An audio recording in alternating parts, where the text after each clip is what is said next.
Are your students missing out on life-changing summer opportunities? Hi, I'm Stephen from Career Fit, and in this video I want to talk about how to make the most out of summer opportunities through internships and getting work experience. So whether you're guiding students towards their first internship or helping them land a summer job, it's crucial to understand the best practices for identifying opportunities, preparing applications, and realizing the value of real-world experiences. Let's jump in and see how we can empower our students to confidently step forward into the world of work this summer. So what do we do with students who have inevitably a very short CV? They don't have a lot of experience in working in different companies. They definitely don't have a lot of experience working in corporate environments. So how can we help them to craft a compelling CV and a compelling cover letter to help them to get a good internship or a good summer position? The first thing to bear in mind is there are a couple of things that people sometimes get wrong with CVs, and this is something that if our students can implement some of these things, it can really help them to get on the top of the pile to be able to set themselves apart from some of the other people.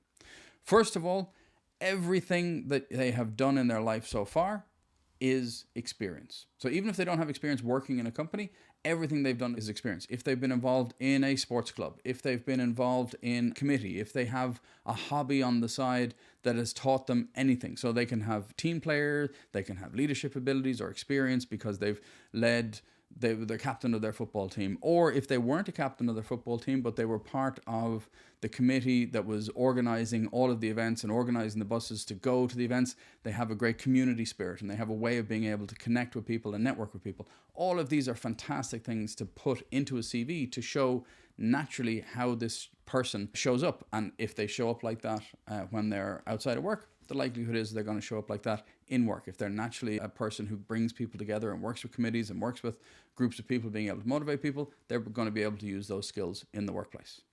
The other thing to bear in mind when they're putting together a CV, let's say they've been working in a shop for part-time for a couple of years or a couple of summers or on their school holidays and things like that, being able to say I locked up and I did the till and I did the other stuff, that's kind of mundane, that's kind of simplistic.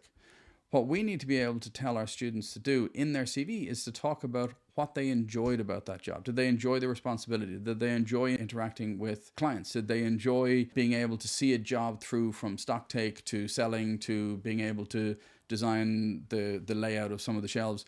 What did they enjoy doing? Because if they enjoyed doing that there, they're probably going to bring the same level of interest to the career. So if they enjoy dealing with clients in one role, they're probably going to enjoy dealing with clients in another role.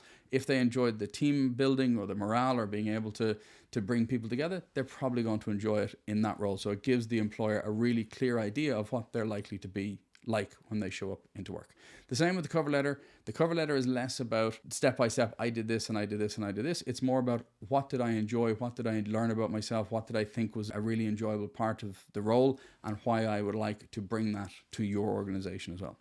The job of the cover letter is to get the people to read the CV. The job of the CV is to get you an interview. The job of the interview is to get you the job. So the cover letter and the CV, they fulfill very different roles, but it's all in the same path to get us into that internship.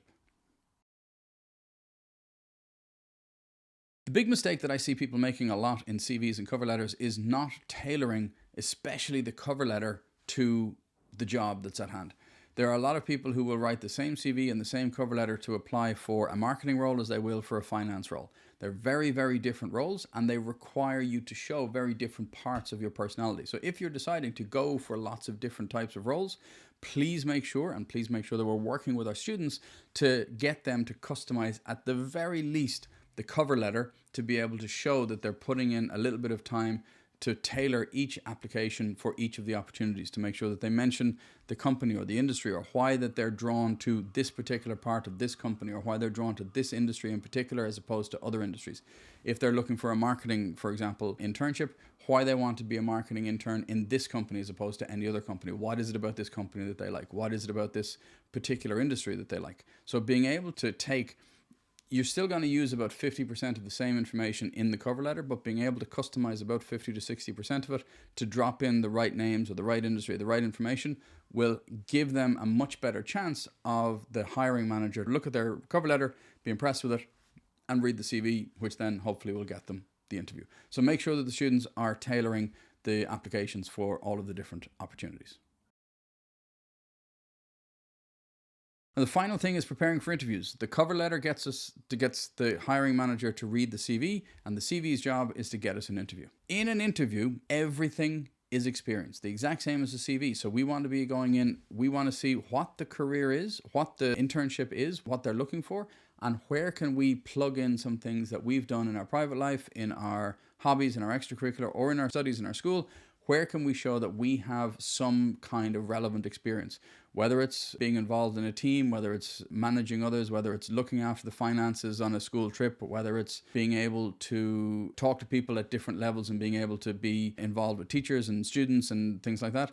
Everything is experience. What students need to be remembering when they're going in for interviews is they need to relate to the job and they need to enthuse about the job. They need to be able to show that they have some kind of experience which will lend themselves to do well in this position, and they need to be able to show that they are really enthusiastic about this job. Why should it be them?